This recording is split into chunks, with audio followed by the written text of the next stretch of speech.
I'm Suzanne Murdoch and welcome to Series 3 of Powering Productivity. Each episode I explore the energy that really genuine connections, expertise and being in your best flexible working environment can bring to you, your business and your whole life. So let's get started. Welcome to you. Now today I'm joined by Yoshio Tsuda, who operates two very different co-working spaces, one in rural Fujimi, which is the Morino Office, and one in the much more urban Yokohama, which is a studio-like space for creatives called Pile. And we're chatting around Yoshio's journey into co-working, working for years from Sony in Tokyo, all around work-life balance as an SME operator and owner, common and not so common struggles in the co-working industry, and the importance of having community to find those all-important collective solutions. So Yoshio, for those who haven't met you or listened to you before, could you tell us a little bit about yourself and what you do? Sure. Thank you. Thank you, Suzanne, for having me here. My name is Yoshio Tsuda, and I am now in this co-working space industry, I guess, for about 10 years. 9 years has passed right now. And before I got into this co-working space thing, I worked in Sony in Tokyo. I am originally from Yokohama, and Sony was in Tokyo, so I always go to the office. And before that, I worked in advertising agencies for 10 years. And after I got out of the advertising agency and went to work in Sony, I realized that the bigger the company you get, um, your influences and also the work style is more segmented and also focused on very detailed thing. And I was I I had a worriness that will I still work like this after 10 years? Maybe after 10 years, I think the way of work will change. But working in the big company is more restricted. And I kind of felt that maybe I should get out of this place, or maybe I should change my way of work and have a different kind of work style that is not so common as we know today. And when I started thinking about that, I accidentally met this book, which is written by Linda Grattan, who is from England, I think. And I was very influenced by this book, The Shift, and started thinking about the way of work in 2025, which she was mentioning about. And in that book, it says all about this changing way of work. And after reading that, I don't want to wait until 2025 to come. I wanted to realize this next year or maybe next month. And then I started thinking about changing my way of work. Um, Working in the big cities, then maybe you can go to the rural area, but still work in big city, or may like work remotely. I mean, my Sony colleague in San Francisco are doing that. Maybe why not? I can do that in Japan. And also, I wanted to work more, like not just for Sony, but more for like other various projects, small project. So I started to think about how I can realize, and ended up in Nagano Prefecture, which is the mountainside of Japan. Good snow, good mountains, rural area, but still you can go to Tokyo or Yokohama within 2 hours.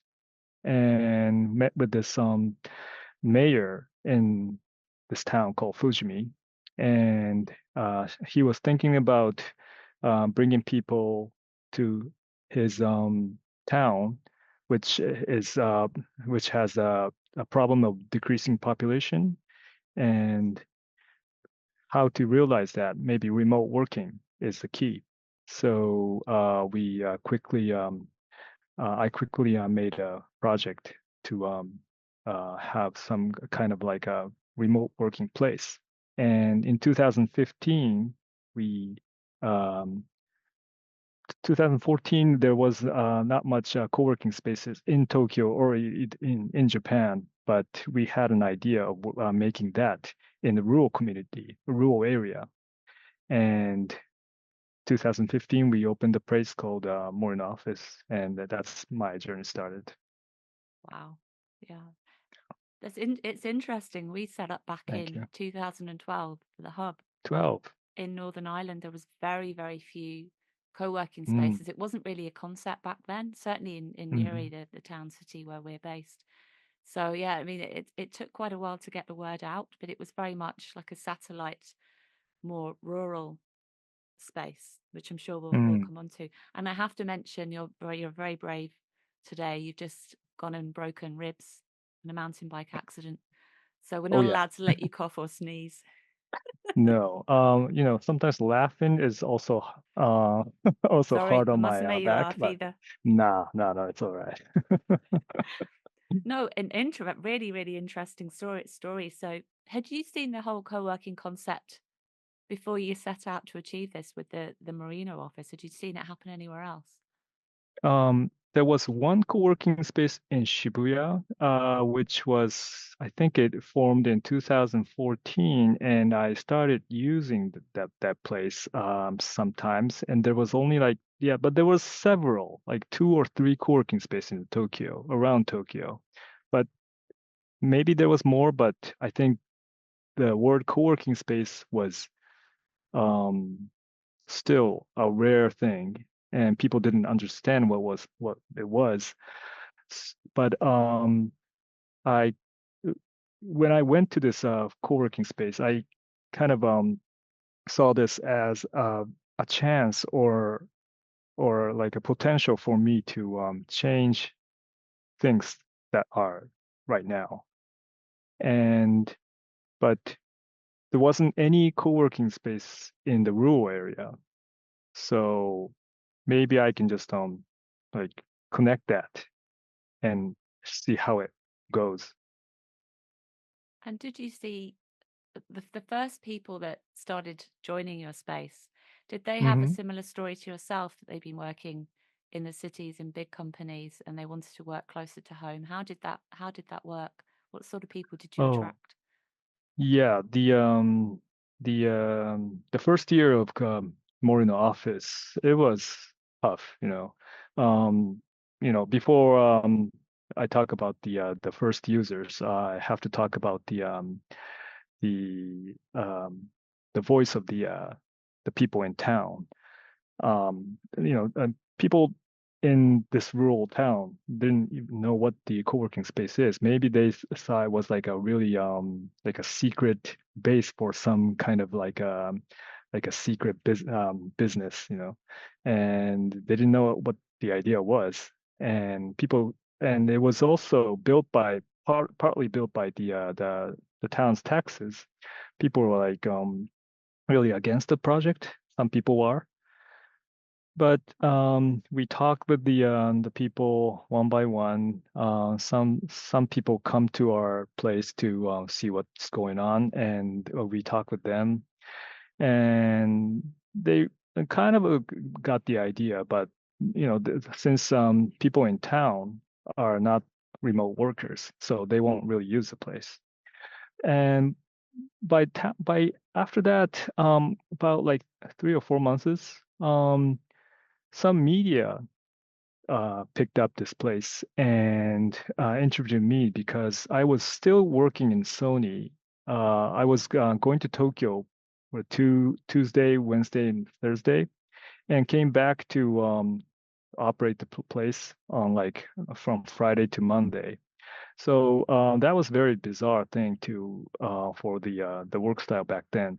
So this some of the local media and also the internet media started to interview me, and that got out into the internet, and people saw that, and who was really interested in living remote, also working remote, started to come by to Nagano.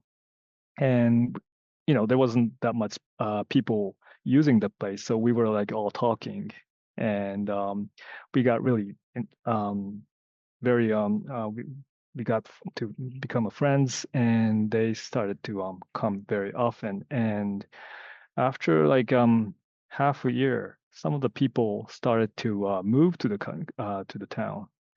So that was I think it was a beginning of um, a change in the first year. Yeah. But still, only about 20 or 30 people use the Morino Office in the first year. That was the only users. But So it was very it's still small. a big shift for 1 year. That's quite an impact even in 1 year. And then Yeah, with how have you seen it evolve today? mm, evolved today. Well, now the um, the users now are we counted up recently. It's 1900 right now. So yeah, it's pretty big. And also the frequent users, which are like people who use this every day, almost every day, are like up to like 180. They don't really like cover the whole area, but in the summer times, it's all packed and you really can't sit down sometimes. But yeah, it's a big shift compared to the first year. Mm. But the shift came after 2 years. In 2016, end of the 2016, there was a big news, um, which is the one young lady in one of the biggest advertising agency committed suicide because of overwork. And overwork is a big problem in Japan. And this suicide news got into a national thing, and there was a big trend within big companies on how to decrease the overwork.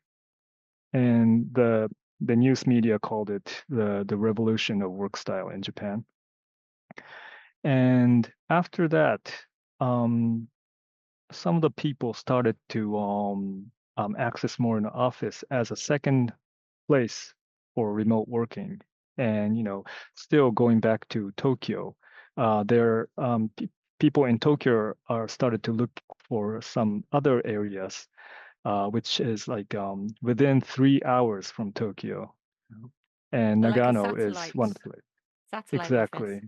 Okay. And people started to look for more work-life balance where you can just be in the outdoors, be in yourself or with the families, not like very crowded, busy place like Tokyo. And after these kind of news came out, they started searching and they'll hit more in the office because we were doing that for like 2 or 3 years. And people started to come. And also, there was a big another trend was the 2018 where Japan started to have this multi jobs. You know, um, I mean, before that, if you are in one company, you just work for them. You don't have any side jobs or Yeah. anything. But this side job trend came in 2018, and then um, the work-life balance and also the way of work started to shift more. Interesting. And then the 2020, which is the Corona, Mhm. the COVID, and after COVID, um, tons of people started to move outside of Tokyo. They move away from Tokyo, and like I said, like moving out of Tokyo, if you search that, um, you'll hit Morino Office in the first page. So What a yeah, then story. yeah, people started come. I think it's like the I guess those kind of um the milieu of the information adds up, and people um started to come more and more to our place. And what I Yeah. love about your space is the location, and you've been telling me a lot around. It's almost like a family atmosphere, Hmm. and all the activities that you get involved with as well, the mountain biking, and you've got the snow aspect, and it's very much, is it very much countryside and mountain based? So there's an awful lot going on there in terms of community events. Yeah. Community, we are very focused on the community events. I mean, we are located in the 1,000 meters above sea level, so it's very high in Japan and very it's not humid. It's cold in the winter, but very gentle. We has a gentle breeze in the summer times, and we are very close within uh, our users. We are like friends and groups, and we share a lot of same interests and also like sports. But talking about community, we're part of bigger community, which is the area, the town, the Fujimi town, and also the Yatsugatake area, which is the mountain area within Nagano. People lived here for ages, more than ages. It's up to like 1,000 years, and there's a traditional community, and it's really big and also very stable and tight. And we are part of that. So we don't really see our Morino Office community as like an independent or very like special thing. We are just part of the natural environment and also the local communities, and we are um, just a space there. But the people come to our space as well, and so I guess we're part of a bigger community, and our co-working space forms a smaller community within that community. So you feed into the whole ecosystem of the local area, and it's very complementary.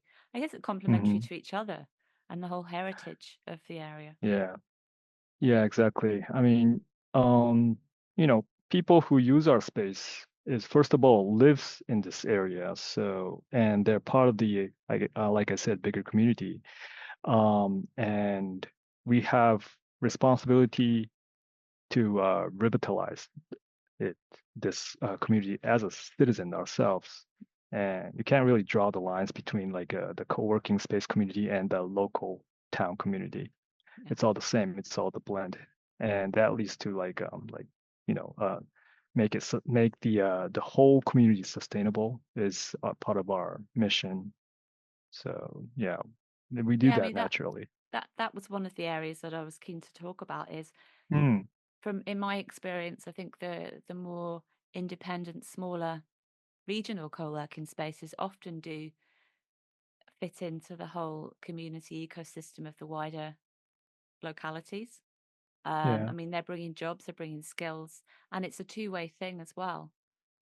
Help. I mean, you're spending money there, but also you're bringing the skills and the contacts and the networks. So it's very much a two-way process, and you're helping each other there.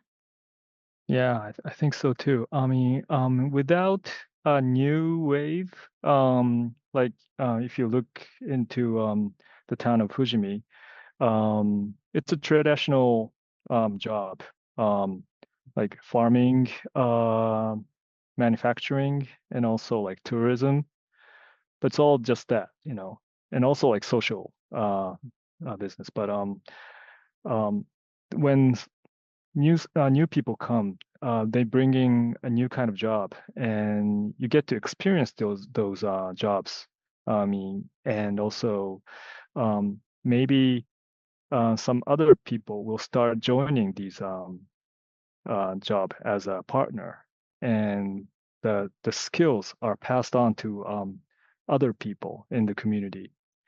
And sometimes it's really interesting to see people, young people who went to college in Tokyo. And usually after going to Tokyo, they just go to big companies in Tokyo and work there and don't see their parents in back home. But I see young people coming back to Fujimi as a remote worker, still in Tokyo's company, but now they have co-working space, Morino Office, so they come back to their town and work in Morino Office and live in parents' house. That didn't happen before like 2015, Yeah. so We're it's seeing really that too. fun. Oh, really? Yeah, all Mm. of a sudden in the last year or so, um, the youngsters are going there. Maybe they're going to England, so we're based in Ireland. They go to England to university, get a job with maybe a corporate, but then they're able to come back to Newry or Belfast and live with Mm. parents and work more remotely, but still with that corporate Wow. employer. That seems to be happening more and more. I don't know if it's a result of COVID, or it's just an evolving thing with the evolution of the co-working spaces in the whole industry and the Hmm. accessibility as well of Yeah. these spaces. It's Hmm. interesting to me. And then I guess as a co-working operator yourself, Yoshio, do you think that this wider community and the different engagement that you have with the wider community, does that help with the whole work-life balance? Because as an operator, there's a lot to juggle. It's hard Well, work. It's fun, but it's hard yeah. work. But there has to be that work-life balance. Yes, it's fun, but it's hard work. Yes. I mean, as a citizen myself, I have to do my living in the rural area is not that easy. You don't have any social infrastructure like in like the big cities. So um, the people in the villages have to do work together to maintain the environment, and I do that often. Um, like the people in the village gather up once a month and clean the streets, clean the side of the streets, and also when the heavy rain strikes, you have to like maintain the road. We do that a lot, but this is very necessary thing. And when new people come to more in the office, we try to let them see these kind of activities. And when you get to see this, they will have more images, more clear images of living in this rural town, rural communities, but still um, work new ways using more in the office. And that will like affect the more, I guess, it will progress the more in the office as well. You can do this kind of activity as an event, and people will start doing other things and tinker around with these kind of activities, and then it will become some kind of a new project or a new event. So working close with the communities, interacting, and also the um, bringing new people into that community is very, I guess, effective. And I think that's a part of the mission as well. And you mentioned to me previously that you've traveled quite a bit. I know you were in Ireland last year, and you've been Hmm. to the US, California, and Washington State. How do you see the communities? How do they differ in terms of the way they're engaging the culture, depending on maybe the size or the location? Yeah, traveling to Ireland last year and then Portugal, it was very exciting for me, very inspirational. And 3 years ago, wait, 4 years ago maybe, it was right before COVID, so it was 4 or 5. I went to the US. I went to the West Coast, California to Washington, Portland on the middle, and got to see a lot of co-working spaces, and the cultures were very It was very exciting, and I had well, some of the similarities are there, but different thing in spaces and cultures. I for spaces, um, everything is neat and clean in co-working space in Japan, especially in Tokyo. You have all these like really office-like spaces in Tokyo. You know what I mean? Hmm. It's the Japanese made furnitures are like, you know, you go to most of the co-working spaces in Tokyo look the same because it's like the the similar thing to the big company, the corporate office. Okay. But if you when you go to the co-working spaces in US, everything looks the original to me. Maybe some are less original, but most of them are like very, very, very original. And I saw that in Ireland and also Portugal as well.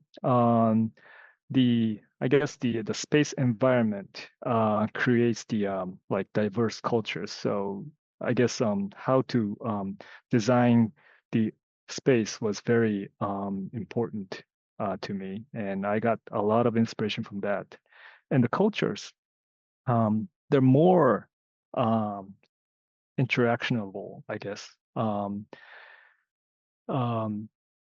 when I went to a co-working space in Seattle, they had this very unique event name called Cultivation, Ah, which is a motivation with a C.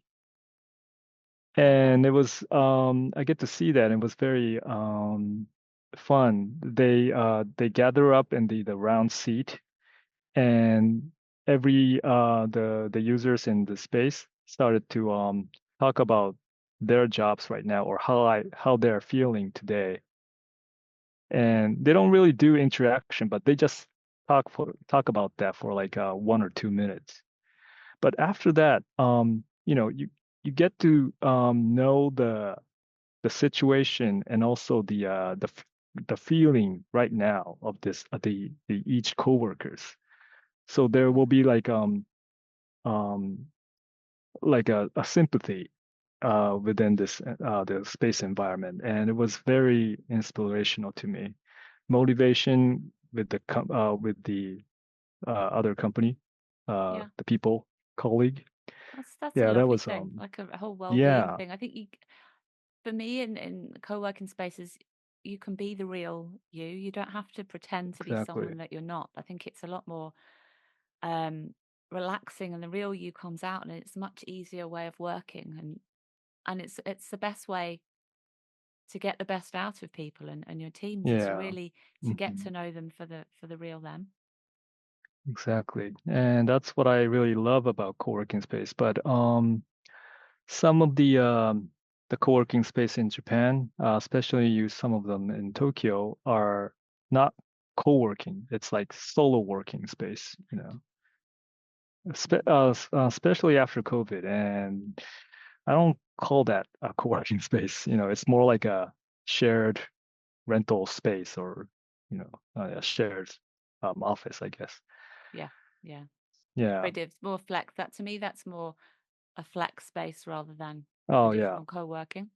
Hmm. So, Hmm. what would you say in your experiences? What are the top challenges that you've come across from co-working operators, as opposed to the The challenge. members? What are the challenges for the operators themselves in more independent, smaller spaces? Mm. Well, Morino Office, I had a lot of challenges. So, I mean, well, like I said before, people in town were against the project at first. That was a big challenge. Like building the whole thing from scratch with the like with a small protest from the people in town was really pain in the gut. And since 2015, there wasn't any word um, as a co-working. It was very challenging to make people understand the culture Mm. itself. And it just takes And time, I guess, to. it takes time. Yeah, it takes time. You have to like keep talking to people. Also, after a few years, when the community or group of friends started to get to form in Morino Office, some people comes and wanted to mess around the community, to kind of disrupt the community. And it was very hard. You can't maybe in some co-working space, you just make them leave. But I guess in the natural environment, when some kind of a bad seed comes and they start to grow, um, if you're a human, you can just pull it out. But if you're just part of the environment itself, you'll just watch and examine, and these plants will grow. But after that, after some times, the whole environment will like stabilize or make it more natural environment, and these plants will just go away or die um, naturally. So you I think the co-working environment or co-working space community is more like the natural forest, and you're just part of the forest. And what you're doing is to um, like um, you're just conditioning the soil, so the people or the plants, the seed will grow faster and more dynamically, That's a and you lovely way don't of putting it. manage that. Thank you. I call it soil conditioning for the community. I love that. I have to write that down. Oh, thank you. Yeah, well, my personal opinion, you can't manage community. You just um, um, like condition the soil for the community to grow. Mm. And if you give the right environment for that community to grow, I think things become quite natural, and they self-sustain themselves, and things Exactly. evolve Yeah. how they're meant to be. So yeah, Mm-hmm. that's a lovely way of putting it. Thank And you. then so so I guess we've talked a little bit about challenges. What, in your experience, are the best ways to overcome those challenges as an operator using the community? Can you give me some examples, maybe, of how Mm. the collective community have helped? Um, I think you can't overcome uh, by yourself. You need colleagues, you need teams, and also you need um, the help of the users. And well, I mentioned the term users, but you know, in more in the office, we're more like friends or colleagues who uses the place. And like you said, you're yourself in that community. So I just call for help. You know, I talked to a person who always used the co-working space of our co-working space, and when when I know he has this kind of skill and that might help my problem, I just call for help. I'm just a regular guy who happens to operate the place, manage this place, but I need help on this kind of a topic, or Yeah. I am struggling for help. And if you say that as um, as one guy, people will respond. If the community is working naturally and positively, people will start to help. And this experience leads to my new co-working space, which I am in right now. This co-working space pile is just 1.5 years old, and we only have like 20 members right now. But still, a lot of people here are artists and creative people, but they love this place, and they always say, what can I do to make this place more profitable or more exciting? And they're not, they're not like the operation team. They're just using the place. But I always like, oh man, um, it's really hard to operate, it's hard to maintain. And they listen to that and they started to ask me if they can kind of do something about this place. And it's very helpful for me and also my team. Yeah. And it makes this community more stronger and tighter.